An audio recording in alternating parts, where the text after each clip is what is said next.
Gênesis capítulo 8, do verso 1 ao 22, diz assim: Deus lembrou-se de Noé, de todo o gado e de todos os animais selvagens que estavam com ele na arca, e Deus fez passar um vento sobre a terra, e as águas começaram a diminuir. As fontes do abismo e as janelas do céu se fecharam, e a chuva do céu se deteve. As águas foram recuando de cima da terra, e depois de 150 dias haviam diminuído. A arca parou sob os montes de Ararat, no dia 17 do 7º mês. As águas foram diminuindo até o 10º mês, e os cumes dos montes apareceram no primeiro dia do 10º mês. Ao final de 40 dias, Noé abriu a janela que havia feito na arca e soltou um corvo. Ele saiu da arca, mas ia e voltava enquanto não secavam as águas que cobriam a terra. Depois soltou uma pomba para ver se as águas haviam diminuído sobre a face da terra. Mas a pomba não achou onde pousar a planta dos pés, porque as águas ainda cobriam a face de toda a terra. Então voltou para Noé na arca. Estendendo a mão, Noé segurou-a e a recolheu consigo na arca. Esperou mais 7 dias e tornou a soltar a pomba para fora da arca. À tardinha, a pomba voltou para ele e trazia no bico uma folha nova de oliveira. Então Noé soube que as águas haviam diminuído sobre a terra. Esperou ainda mais 7 dias e tornou a soltar a pomba, mas ela não voltou mais para ele. As águas que estavam sobre a terra secaram no primeiro dia do primeiro mês do ano 601. Então Noé tirou a cobertura da arca, olhou e viu que a face da terra havia secado. Aos 27 dias do segundo mês, a terra estava totalmente seca. Então Deus falou a Noé: sai da arca, juntamente com tua mulher, teus filhos e as mulheres de teus filhos. Traze para fora todos os animais que estão contigo, de toda criatura, tanto as aves como grandes animais, e todo animal rastejante que se arrasta sobre a terra, para que nelas se reproduzam, frutifiquem e se multipliquem. Então Noé saiu, e com ele seus filhos, sua mulher e as mulheres de seus filhos, e todo animal grande, todo animal rastejante e toda ave, tudo que se move sobre a terra, segundo suas famílias, saiu da arca. Então Noé edificou um altar ao Senhor, tomou de todo animal limpo e de toda ave limpa e ofereceu holocausto sobre o altar. O Senhor sentiu o aroma suave e disse em seu coração: não tornarei a amaldiçoar a terra por causa do homem, pois a imaginação do seu coração é má desde a infância. Nem tornarei a ferir de morte todo ser vivo, como acabo de fazer. Enquanto a terra durar, não deixará de haver plantio e colheita, frio e calor, verão e inverno, dia e noite. Até aqui a palavra de Deus. Vamos orar mais uma vez. Senhor, nós te louvamos pela tua santa palavra. Pedimos que o Senhor fale aos nossos corações, me ajude a pregar para o teu povo, para o teu rebanho, para as tuas ovelhas. E que o Senhor traga salvação nesta noite. O Senhor traga arrependimento. Que o Senhor traga um avivamento em nossos corações, Pai. Que o teu nome seja exaltado. Que Cristo seja exaltado nesta noite. Que o teu Espírito Santo seja derramado em todos os corações, Pai. E nós possamos sair daqui cheios do teu Espírito. Essa é a nossa oração em nome do teu Filho Jesus. Amém. Alguém aqui se lembra o que aconteceu no dia 23 de junho de 2018?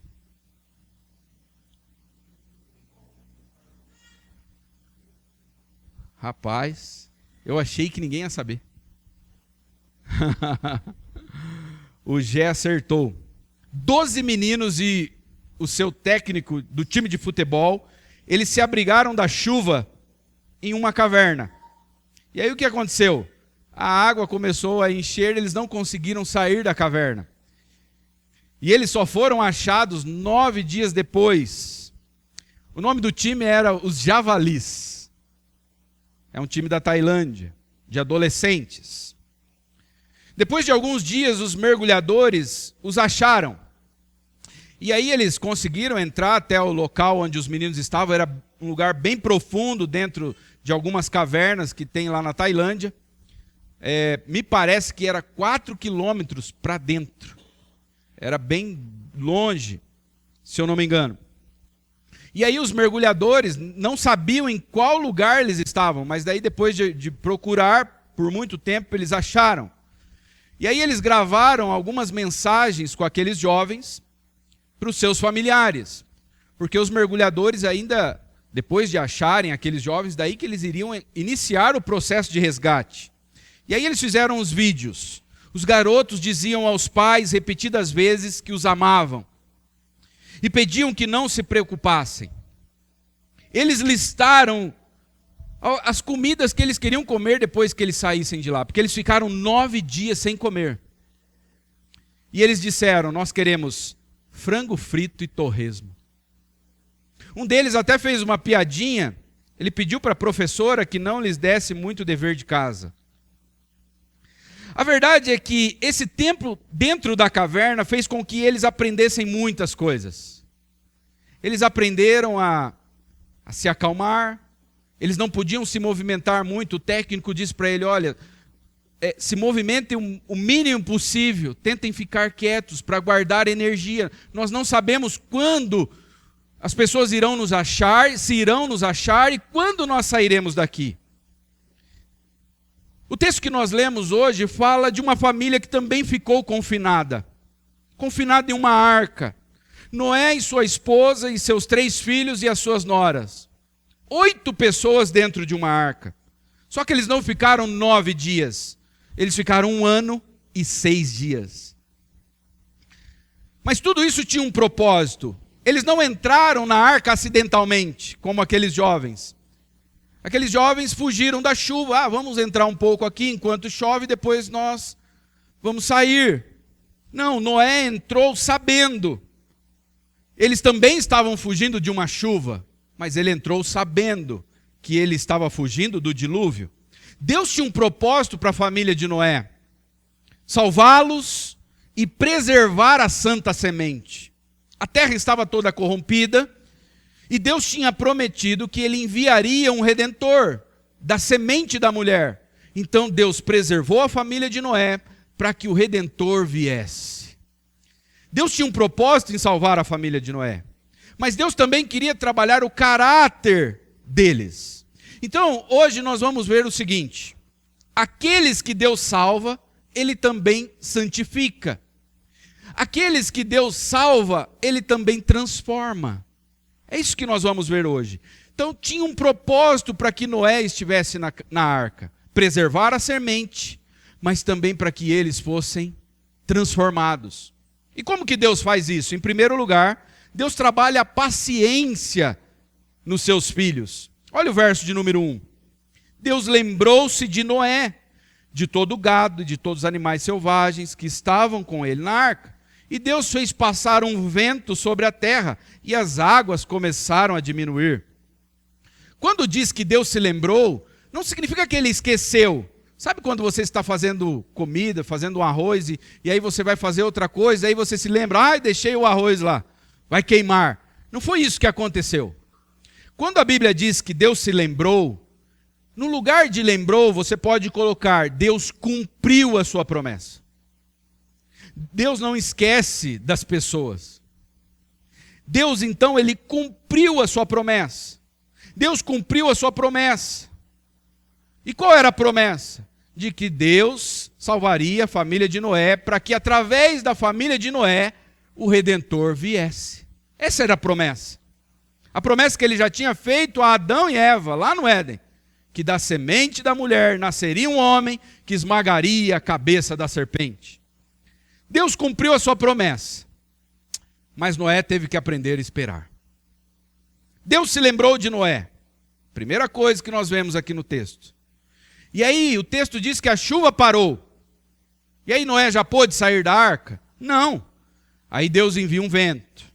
Aí no verso 2 e o 3, olha o que diz. As fontes do abismo e as janelas do céu se fecharam e a chuva do céu se deteve. A chuva parou. Opa, já posso sair da arca? Não, Noé. As águas foram recuando de cima da terra e depois de 150 dias havia diminuído. Aí Noé solta um corvo. Por que um corvo? O corvo é um urubu, ele come carniça. O que tinha lá fora, irmãos? Morte, corpos boiando. Noé solta o corvo e o corvo fica rodando.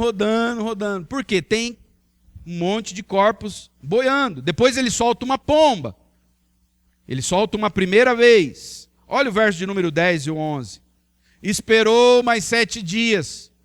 A pomba foi e voltou, porque não tinha lugar para pousar. Daí ele esperou mais 7 dias. Tornou soltar a pomba para fora da arca. À tardinha a pomba voltou para ele e trazia no bico uma folha nova de oliveira. Então Noé soube que as águas haviam diminuído sobre a terra. Agora eu posso sair. Não, Noé. Você vai ter que esperar mais um pouco. Olha o verso de número 12. Esperou ainda mais 7 dias. E tornou soltar a pomba, mas ela não voltou mais para ele. As águas que estavam sobre a terra secaram no primeiro dia do primeiro mês do ano 601. Então Noé tirou a cobertura da arca, olhou e viu que a face da terra havia secado. Aos 27 dias do segundo mês, a terra estava totalmente seca. Agora Noé pode sair? Não. Ele tinha que esperar Deus mandar. Irmãos, o que Deus estava trabalhando no coração de Noé? Paciência. Noé estava aprendendo a ter confiança em Deus. Paciência em esperar o agir de Deus. Deus continua desenvolvendo também em nós a paciência. É isso que Ele faz com seus filhos. Nunca foi tão importante falar sobre paciência numa época em que as pessoas andam tão ansiosas. As pessoas têm pressa no trânsito, no restaurante. As pessoas querem pedir a comida e quer que ela venha logo, quer que o garçom atenda logo. As pessoas têm pressa na vida profissional. Elas entram numa empresa hoje, daqui a um mês elas já querem ser promovidas. As pessoas têm pressa. As pessoas estão ansiosas em relação ao futuro. Nós estamos vivendo na era da ansiedade. É uma das doenças do século. As pessoas estão ansiosas e isso está adoecendo a nossa sociedade. Preocupação. O que vai ser do amanhã? Mudou agora o esquema lá de aposentadoria. Como que vai ser? E os meus filhos? Onde eles vão estudar? Que faculdade eles vão fazer? Será que eu vou ter dinheiro para pagar a faculdade? Calma, você está ainda comprando fralda. As pessoas estão ansiosas, preocupadas. A ansiedade invadiu também a igreja. As pessoas estão preocupadas, mesmo servindo a um Deus todo-poderoso, como o nosso Deus. E isso não é novo. Quando Deus chamou os discípulos, eles largaram tudo o que eles estavam fazendo. Mateus era cobrador de impostos, Pedro era pescador. Diz que eles deixaram e seguiram o mestre. E aí eles começaram a ficar preocupados. O que nós vamos vestir e o que nós vamos comer? E o que Jesus falou para eles? Mateus 6:31 e o 32. Portanto, não se preocupem, dizendo o que vamos comer, o que vamos beber, o que vamos vestir. Essas coisas ocupam o pensamento dos pagãos, daqueles que adoram outros deuses, daqueles que são ateus. Mas seu Pai Celestial já sabe do que vocês precisam. Os discípulos ficaram ansiosos com relação ao futuro. Pessoas ficam ansiosas em relação ao ministério. Eu tenho conversado com muitos pastores. Pessoas que começam a pastorear e já querem que a igreja cresça, que tudo dê certo, os projetos aconteçam. E não é assim. Não é assim que as coisas acontecem. As pessoas estão ansiosas dentro da igreja. Ai, Deus se esqueceu de mim. Será que Ele não vai se lembrar que eu estou aqui dentro da arca? Eu quero sair, eu quero a minha bênção. Isso tem acontecido dentro das famílias, e nós que somos pais, nós precisamos treinar a paciência no coração dos nossos filhos. E como que nós fazemos isso? não dando a eles aquilo que eles querem na hora que eles querem. Nós temos que treinar, não é hoje. O Natan, que dia que vai ser meu aniversário? Ah, nós vamos ver a festa. Já chegou o dia, pai? Não. É amanhã. Hoje já é amanhã? Eles perguntam assim, né? Nós temos que treinar a paciência no coração dos nossos filhos. Ensinar eles a aquietar o coração, ensinar eles a orarem por respostas. Se eles querem algo, nós temos que ensinar, filho, você vai orar. Nós vamos orar por isso que você está querendo. E você que está aqui hoje, você é ansioso? Você já chegou a pensar que Deus se esqueceu de você? Lembre-se de Noé. Noé entrou na arca, mas não sabia o dia que ia sair. Deus não falou para ele, daqui 1 ano e 6 dias. Se Noé soubesse, isso é mais tranquilo, não é? Eu sei que daqui 1 ano e 6 dias, mas ele entrou e não sabia o dia. Deus estava trabalhando a ansiedade no coração de Noé, a paciência. Lembre-se de Abraão. Deus foi dar um filho para Abraão com 100 anos. A esposa dele com 90 anos. Lembrem-se de Moisés. Moisés foi chamado para o ministério com 80 anos. Até os 80 anos ele cuidava de cabras, de ovelhas do seu sogro. Lembrem-se de José. José foi vendido como escravo. Foi parar no Egito e José esperando. Deus, quando é que o Senhor vai me tirar dessa situação? E aí Deus piora a situação dele. A mulher de Potifar lá mentiu que ele tentou abusar dela. Aí ele vai parar na cadeia. Quanto tempo ele ficou preso? Alguns estudiosos dizem de 14 a 15 anos. Ele deve ter pensado muitas vezes, Deus deve ter se esquecido de mim. Mas no momento certo, Deus se lembrou dele e colocou ele como o homem mais importante do Egito. É assim que Deus faz com seus filhos. É dessa forma, Ele está treinando a nossa confiança nele. Salmo 37, 7 diz, descanse no Senhor e espere nele. Deus sabe do que você precisa. Deus sabe do seu futuro. Ele conhece porque Ele escreveu o teu futuro. Deus trabalha a paciência no coração dos seus filhos. Noé estava aprendendo a ter paciência em relação ao agir de Deus. Mas só em relação ao agir de Deus? Não. A paciência ela era tratada em relação a Deus, mas a paciência de Noé, também estava sendo trabalhada em relação ao próximo. 8 pessoas dentro de uma arca. 1 ano e 6 dias confinados. Imagine a situação. Quem deixou a porta da jaula do macaco aberta? Olha a bagunça que ele fez aqui. Hoje era o seu dia de dar comida para o urso, você esqueceu. 1 ano confinado, sem poder sair. Cheiro mal. A arca balançando. Quem já andou de barco, navio aqui sabe, dá enjoo. Você fica enjoado com aquele cheiro, sem ver a luz do sol. Só tinha uma janelinha, ela foi aberta só naquele dia, depois que as águas baixaram. Deus, Ele trabalha a nossa paciência em relação ao nosso próximo. E veja como as pessoas estão impacientes umas com as outras.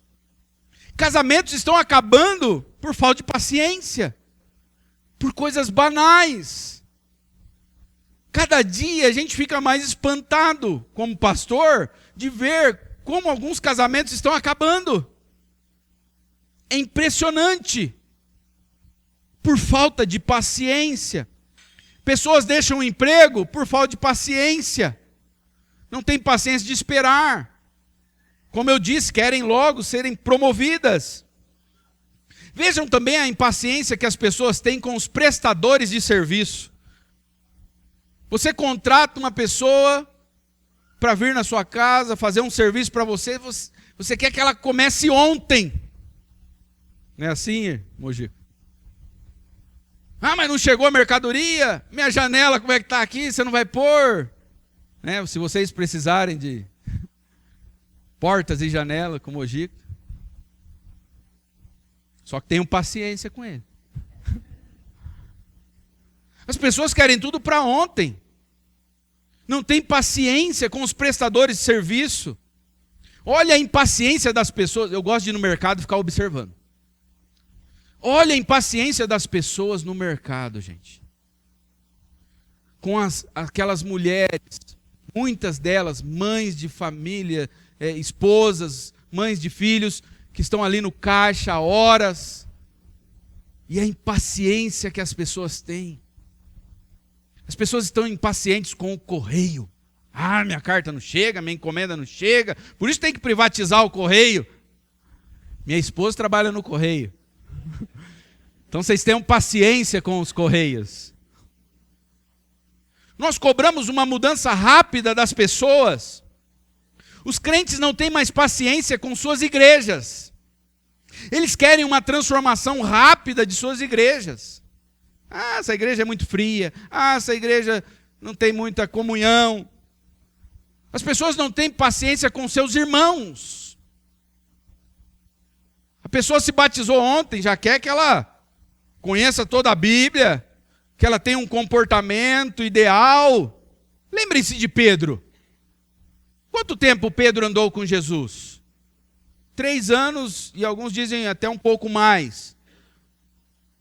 Depois de 3 anos, Pedro cortou a orelha de um soldado e negou Jesus 3 vezes. Se Pedro, andando com Jesus, fez isso, imagina você. Tenha paciência com seu irmão. Ore por ele, suporte ele. Tenha paciência com a tua igreja, com o seu pastor. E o pastor também tem que ter paciência. Tem que ter paciência, porque nós ensinamos, nós batizamos, a pessoa vai, começa a vir firminho, ali, daqui a pouco já começa a desandar. Nós temos que ter paciência, a gente orienta, aconselha, aí a pessoa vai lá e faz tudo diferente.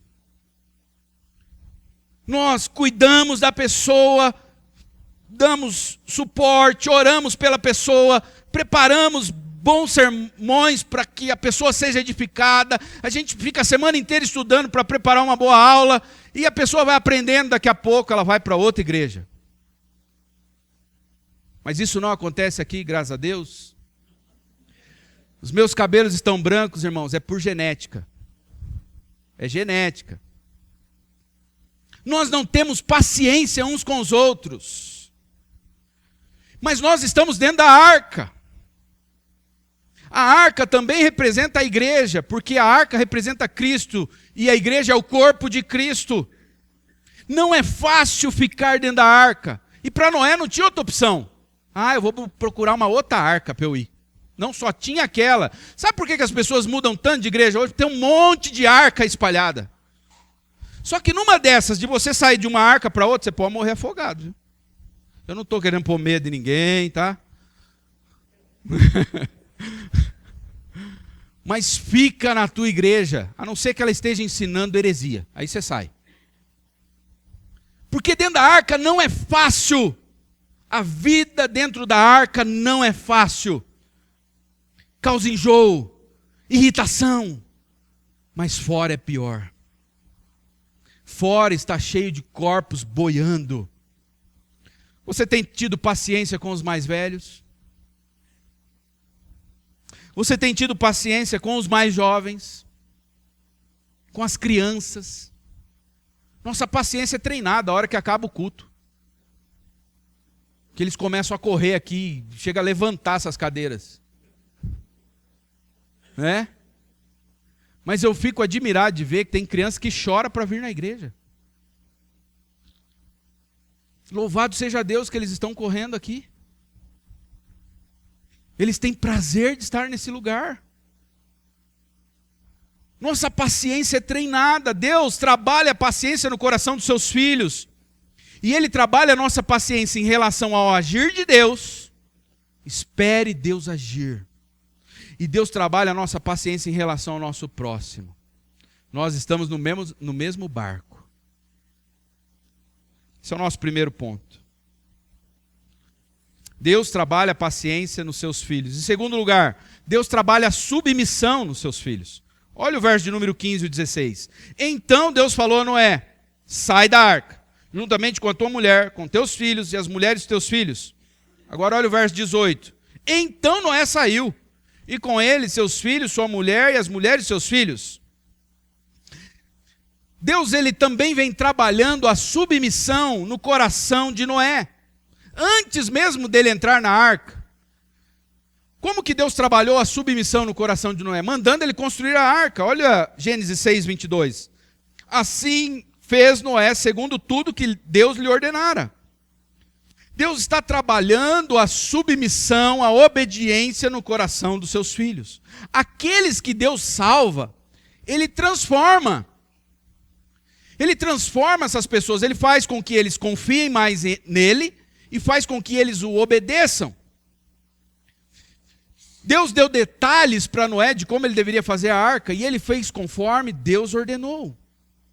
Aqueles que Deus salva, como eu disse, Ele transforma. Os filhos de Deus confiam em Deus, eles procuram ser pacientes, esperando o agir de Deus, e são pacientes uns com os outros, mas os filhos de Deus são submissos. E a palavra submissão nunca foi tão odiada como nos nossos dias. As pessoas não querem um Deus para se submeterem a Ele. Estão dizendo que a fé não é obediência, mas apenas um relacionamento. Não é esse negócio de um Deus que dá ordem, que manda. Não, isso aí... As pessoas estão dizendo que o relacionamento com Deus não envolve obediência. Mas olha o que diz João 14, 21. Aquele que tem os meus mandamentos e os guarda, esse é o que me ama. Se nós amamos a Deus, uma das evidências de que nós somos salvos e de que amamos é que guardamos os mandamentos. Esses dias eu ouvi de um pastor. O filho dele estava crescendo e estava ficando quase maior que ele já. Igual o Davi está quase do meu tamanho. E aí alguém perguntou assim para o pastor: você acredita que quando ele for maior que você, ele vai continuar te obedecendo? Aí o pastor respondeu o seguinte: se ele me amar, sim. Se ele me amar, ele vai continuar. Se você ama a Deus, você vai obedecer a Deus. Alguns chegam ao cúmulo de dizer que os 10 mandamentos eles foram abolidos. Não tem mais lei, não tem mais, nós estamos na graça. Já ouviram isso? Nós estamos na graça, não tem mais lei. Isso é uma falácia, é uma mentira do diabo. Vocês já perceberam que as pessoas odeiam obedecer? Os jovens, eles querem uma sociedade sem regras. Eles querem relacionamento sem regras, namoro sem regras. Agora está na moda, os casamentos não tem mais regras. Cada um faz o que quer. Nem existe mais casamento quase.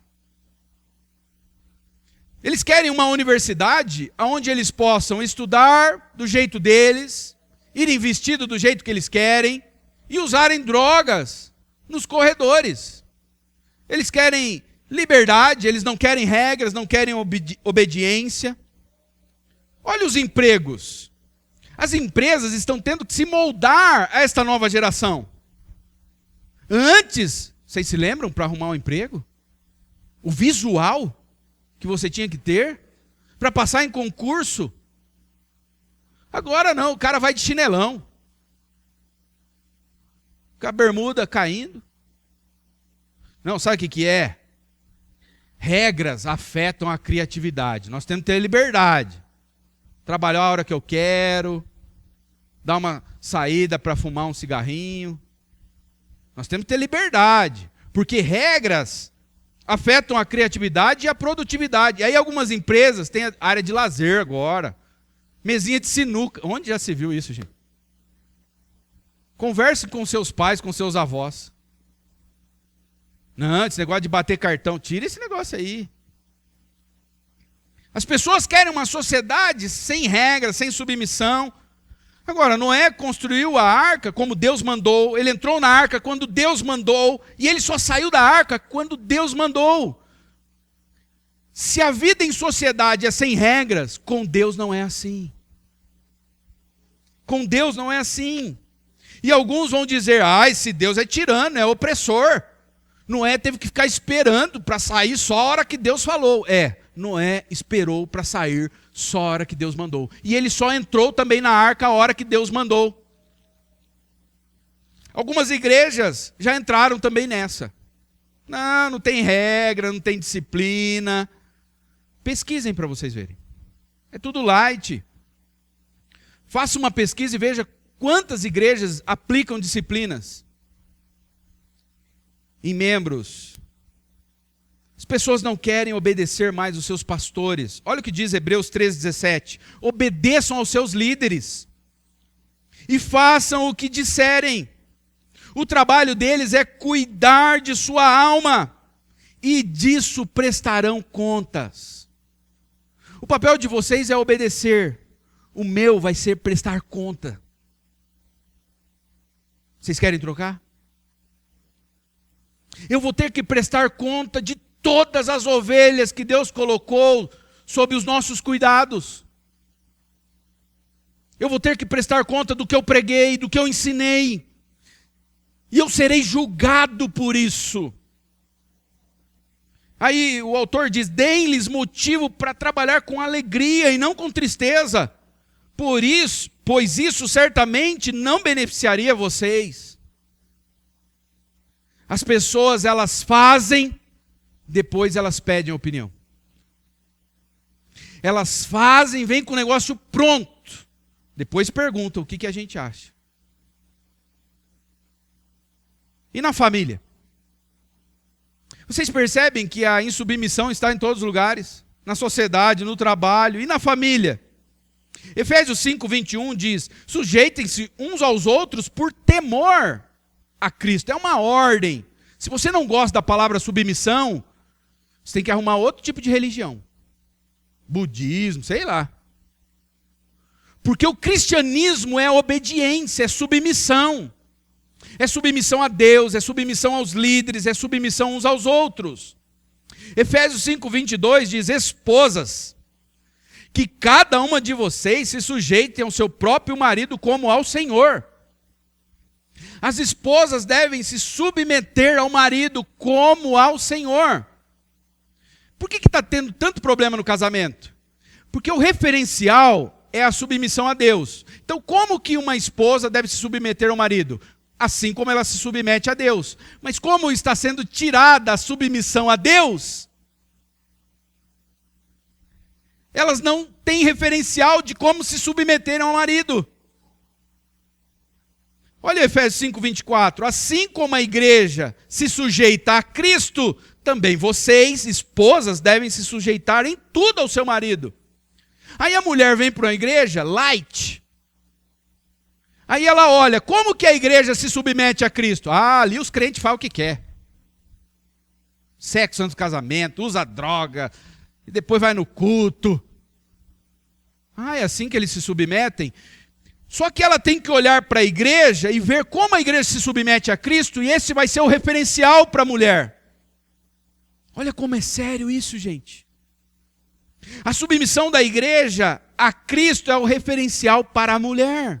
E para o marido? Qual que é o referencial para o marido de como ele deve tratar a mulher? Cristo. Olha o que diz Efésios 5:21. Maridos, ame cada um a sua esposa como Cristo amou a igreja. Ele entregou a vida por ela. As mulheres têm que se submeter, os homens têm que morrer por suas esposas. Só que aí eles vêm e não aprendem sobre o amor de Cristo pela igreja. Eles aprendem um monte de coisa. Como se dar bem financeiramente. Eles aprendem um monte de coisa, só que eles não aprendem sobre o amor de Cristo pela igreja. Mas qual que é o referencial para ele amar a esposa? Ele tem que conhecer o amor de Cristo pela igreja. Vocês percebem a bagunça? que está virando por falta de seriedade. O amor de Cristo pela igreja é o referencial para o marido. E a submissão da igreja a Cristo é o referencial para a mulher. Olha o que diz Mateus 11, 29 e 30. Tomem sobre vocês o meu jugo. Como eu disse, o cristianismo é sobre obediência.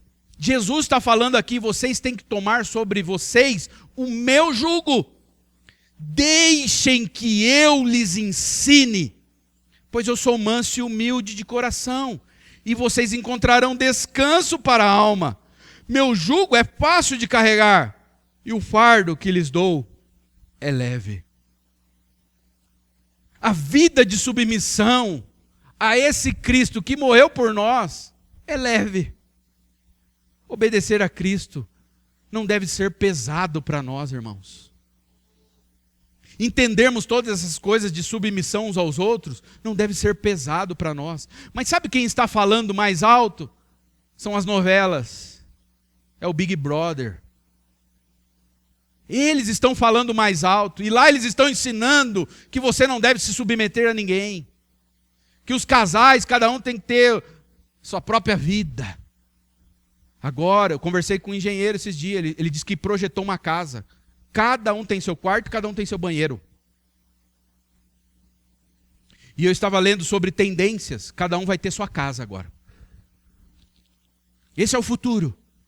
Do mundo, não da igreja. Cada um vai ter sua casa. Já pensou? Não, nós estamos casados, mas você mora lá, eu moro aqui. Filhos desobedientes aos pais. E pais frouxos. Sabe o que é? Não pode dar ordem para o filho, você tem que negociar com ele. É diálogo, não pode dar ordem. 70% dos orçamentos de muitas casas é influenciado pelos filhos.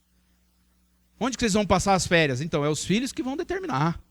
O que vocês vão comer hoje? Não, então, é as crianças que vão determinar. Esse é o mundo que nós estamos vivendo. Mas a Bíblia diz que aqueles que Deus salva, Ele transforma. A salvação é pela graça, mas é uma graça que transforma. Você tem problema com a palavra submissão?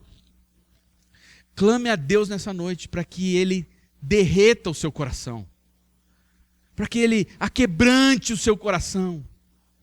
Para que você tenha amor por Deus e não veja como um fardo pesado obedecer a Deus e se submeter uns aos outros. Esse é o nosso segundo ponto. Em primeiro lugar, Deus trabalha a paciência. Em segundo, Deus trabalha a submissão. Em terceiro, Deus trabalha a devoção no coração dos seus filhos. Olha o verso 20. Então Noé edificou um altar ao Senhor, tomou de todo animal limpo, de toda ave limpa, e lhe ofereceu um holocausto sobre o altar. Noé é um adorador. Ele presta um culto nos termos que Deus estabeleceu. Ele não faz um culto do seu jeito. Porque ele conhece a história. Ele viu o que aconteceu com Caim. Caim foi fazer um culto a Deus e ele fez do jeito dele.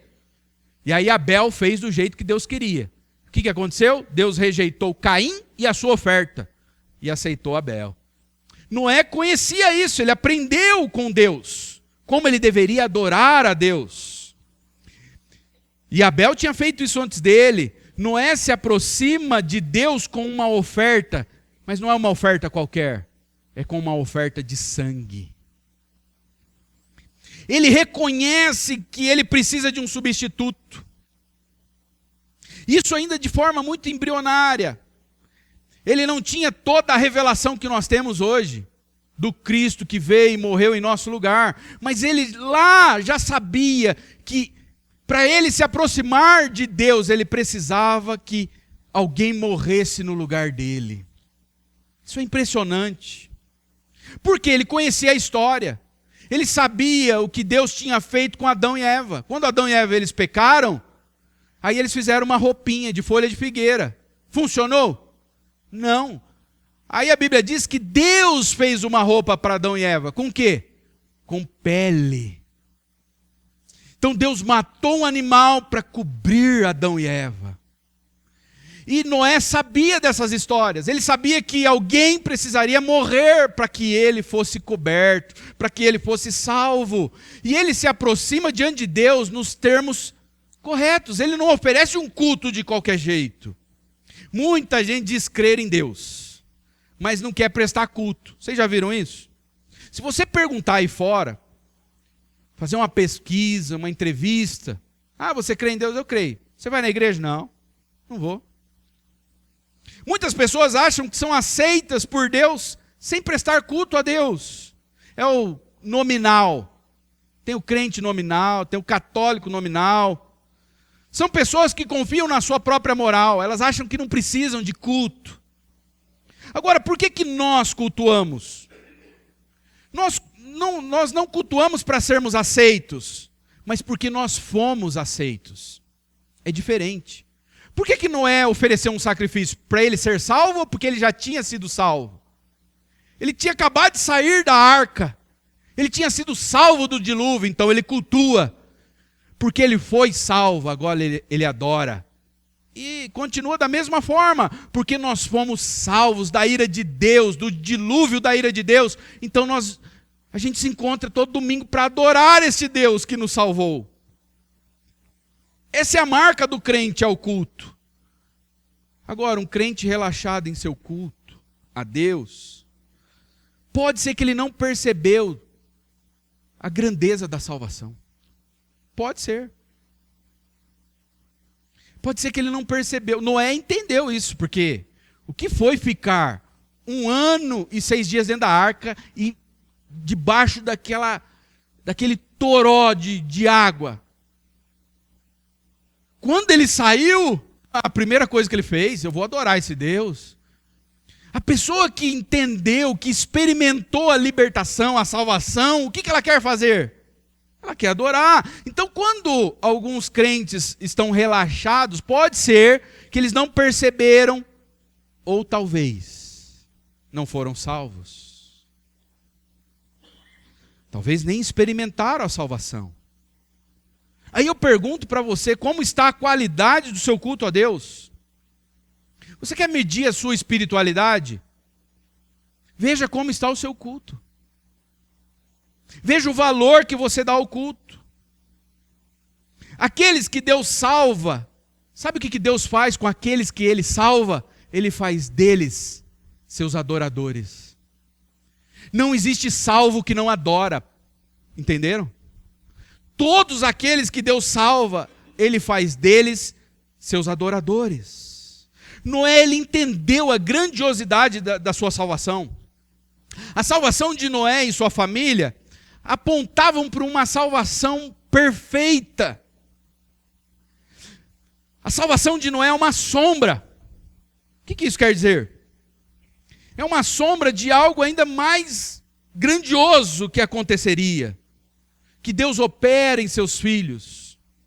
A salvação de Noé era apenas uma sombra. Já foi maravilhosa, mas ela ainda apontava para algo futuro. Algo ainda maior, melhor. E Pedro vai dizer isso. 1 Pedro 3, 20 e 21.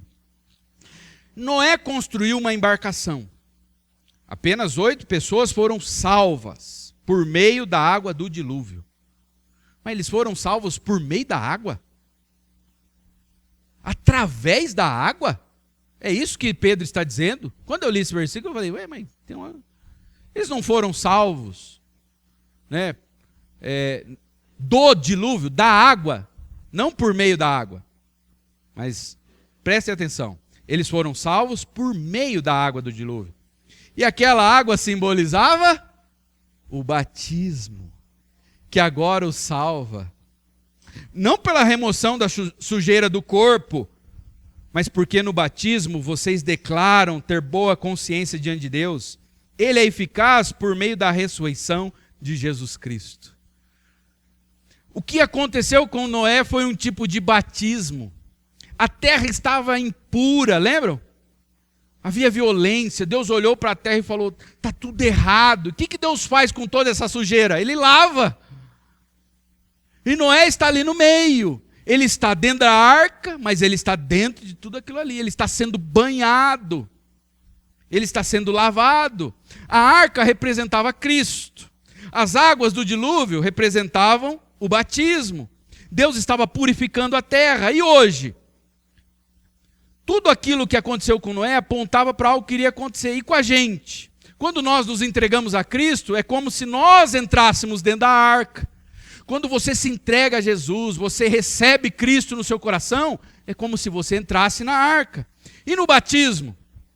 O batismo é um símbolo daquilo que Deus fez em nós. Quando nós batizamos alguém aqui, irmãos, nós estamos dizendo para todo mundo, é isso que Deus fez com ele.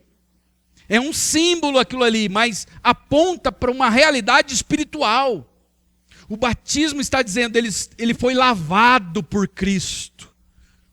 Esse é o símbolo. A arca tornou Noé e sua família pessoas perfeitas? Eles saíram dali perfeitos da arca? Não. O dilúvio tornou eles perfeitos? Não. Quando você se entrega a Cristo, você também não se torna perfeito. Quando você é batizado, você também não se torna perfeito. Por quê? Porque tudo isso aponta para uma salvação futura, perfeita, que vai acontecer. Olha o verso 20 e o 21. Então Noé edificou um altar ao Senhor, tomou de todo animal limpo e de toda ave limpa e ofereceu holocausto sobre o altar. O Senhor sentiu o aroma suave e disse em seu coração, não tornarei a amaldiçoar a terra por causa do homem, pois o homem melhorou, por isso que eu não vou mais tratar com juízo. Foi isso que Deus disse? Não, eu não tornarei a amaldiçoar a terra por causa do homem, pois a imaginação do seu coração é má desde a infância. Noé acabou de sair do dilúvio e Deus fala, o homem continua mal. Desde a infância. Nem tornarei a ferir de morte todo ser vivo, como acabo de fazer. Eu não vou destruir o mundo mais com dilúvio. Dessa forma, não. Vai ser de outra. E tudo isso por quê? Por causa do sacrifício que Noé ofereceu. Ele sentiu um aroma suave. Imagina Deus cheirando. Sabe quando sua mãe faz um bolo?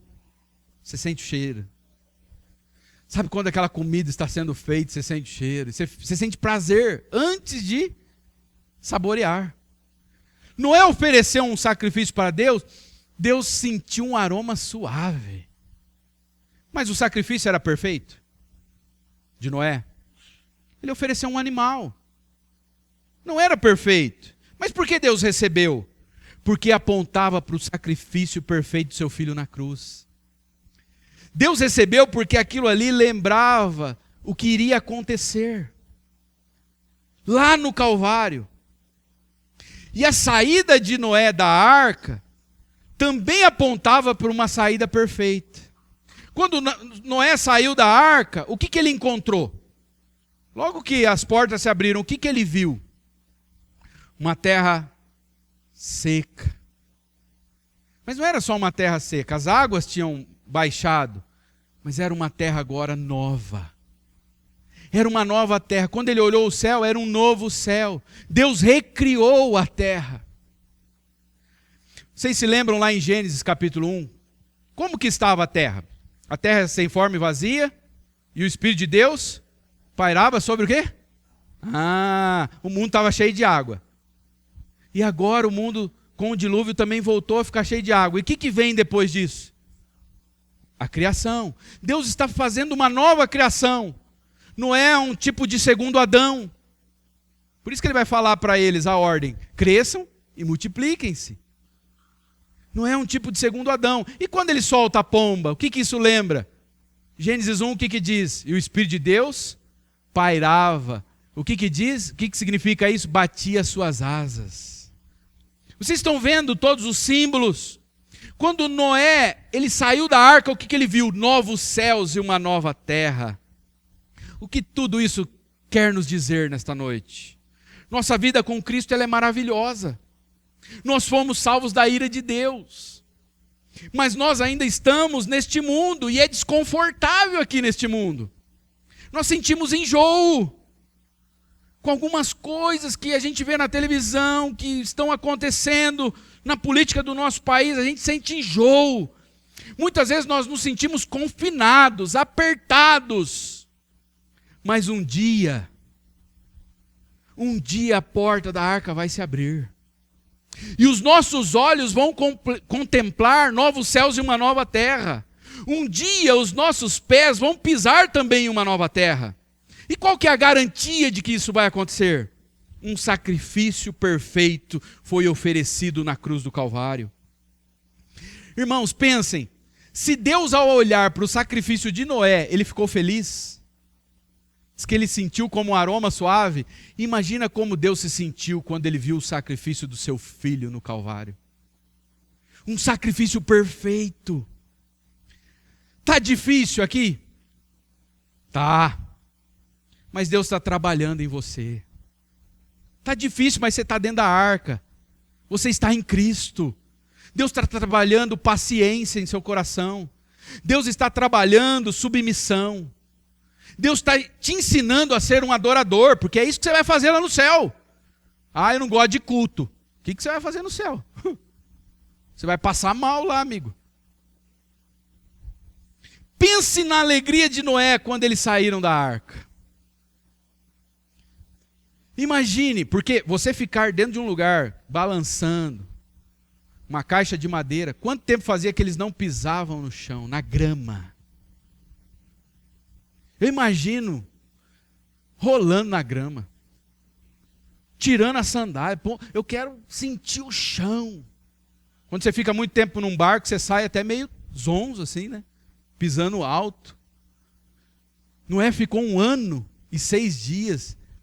E o cheiro da relva verde, uma nova terra. Imagine a alegria. Vocês sabiam que Vinícius de Moraes ele fez um poema sobre esse dia?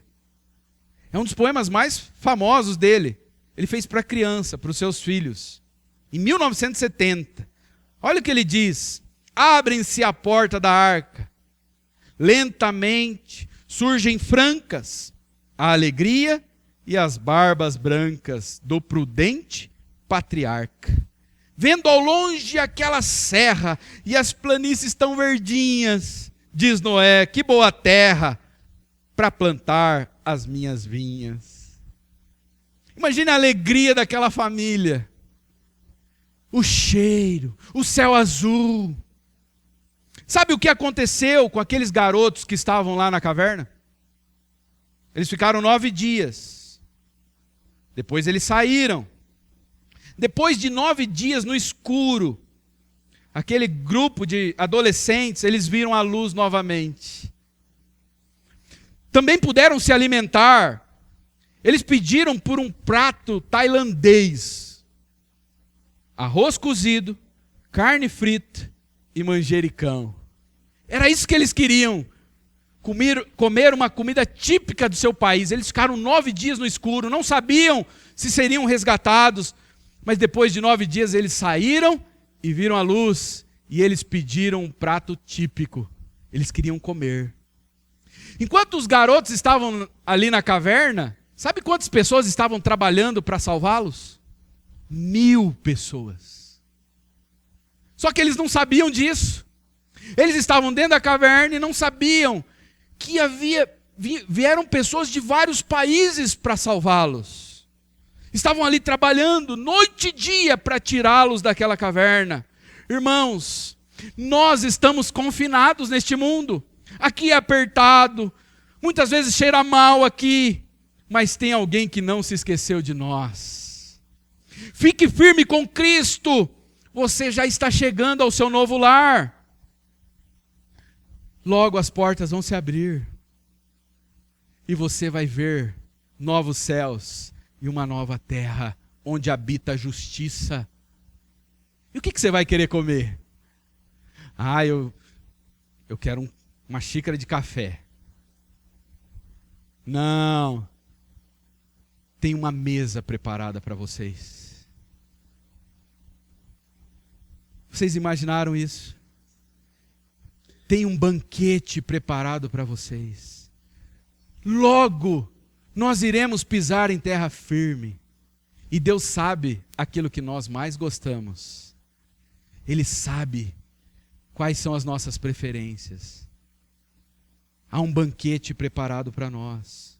Mas para você que ainda não se entregou a Cristo, fora da arca, só existe destruição. Ainda há tempo de você entrar. Faça isso hoje. Faça isso hoje. E deixe que o marinheiro de toda a terra te leve para pastos verdejantes. Deixe que o marinheiro de toda a terra te conduza para a Nova Jerusalém. Hoje é o dia da salvação. Não deixe para outro dia.